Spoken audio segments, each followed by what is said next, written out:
Friends, welcome to my channel. ಇವತ್ತೊಂದು ಹುಳಿ ಗೊಜ್ಜು ಮಾಡೋಣ ಬನ್ನಿ.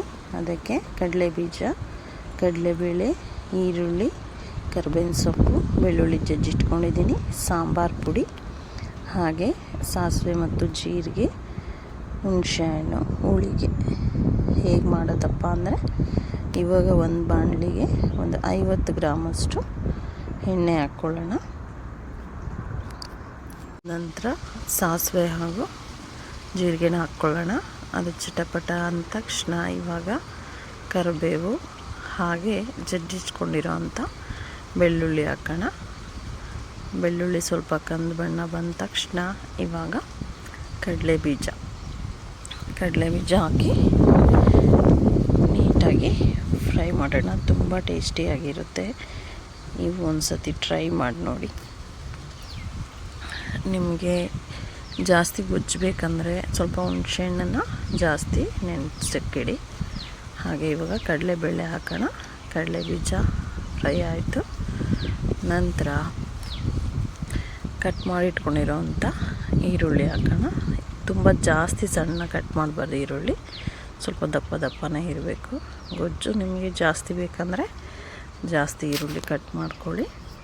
ಖಾರನೂ ಅಷ್ಟೇ, ನಿಮಗೆ ಎಷ್ಟು ಖಾರ ಬೇಕೋ ಅಷ್ಟು ಹಾಕ್ಕೊಳ್ಳಿ. ಚೆನ್ನಾಗಿ ಫ್ರೈ ಆಗ್ತಿದೆ. ಇವಾಗ ಉಪ್ಪು ಹಾಕೋಣ. ರುಚಿಗೆ ತಕ್ಕಷ್ಟು ಉಪ್ಪು ಹಾಕಿ ಈರುಳ್ಳಿನ ಬ್ರೌನಿಷ್ ಆಗೋವರೆಗೂ ಫ್ರೈ ಮಾಡೋಣ ಬನ್ನಿ. ಚೆನ್ನಾಗಿ ಈ ರೀತಿ ಉಪ್ಪು ಹಾಕಿ ಮಿಕ್ಸ್ ಮಾಡಿ ಫ್ರೈ ಆಗ್ತಾಯಿದೆ. ಫ್ರೈ ಆದ ನಂತರ ಸಾಂಬಾರು ಪುಡಿ ಹಾಕೋಣ. ನಾನು 2 ಟೇಬಲ್ ಸ್ಪೂನಷ್ಟು ಸಾಂಬಾರು ಪುಡಿ ಹಾಕಿದ್ದೀನಿ. ನಿಮಗೆ ಇನ್ನೂ ಖಾರ ಬೇಕು ಅಂದರೆ ಹಾಕ್ಕೊಳ್ಳಿ, ಇಲ್ಲ ಸ್ವಲ್ಪ ಖಾರ ಸಾಕು ಅಂದರೆ ಕಮ್ಮಿ ಹಾಕ್ಕೊಳ್ಳಿ.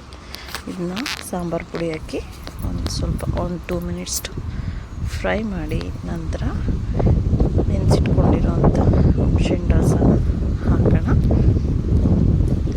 ಎಷ್ಟು ಹುಳಿ ಬೇಕೋ ಅಷ್ಟು ಹಾಕ್ಕೊಳ್ಳಿ.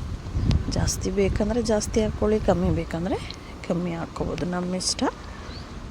ಚೆನ್ನಾಗಿ ರಸ ಎಲ್ಲ ಹಾಕಿ ಅದು 2 ನಿಮಿಷ ಚೆನ್ನಾಗಿ ಫ್ರೈ ಮಾಡಿ, ಗೊಜ್ಜು ರೆಡಿ ಆದ ತಕ್ಷಣ ಅನ್ನದ ಜೊತೆ ಮಿಕ್ಸ್ ಮಾಡಿ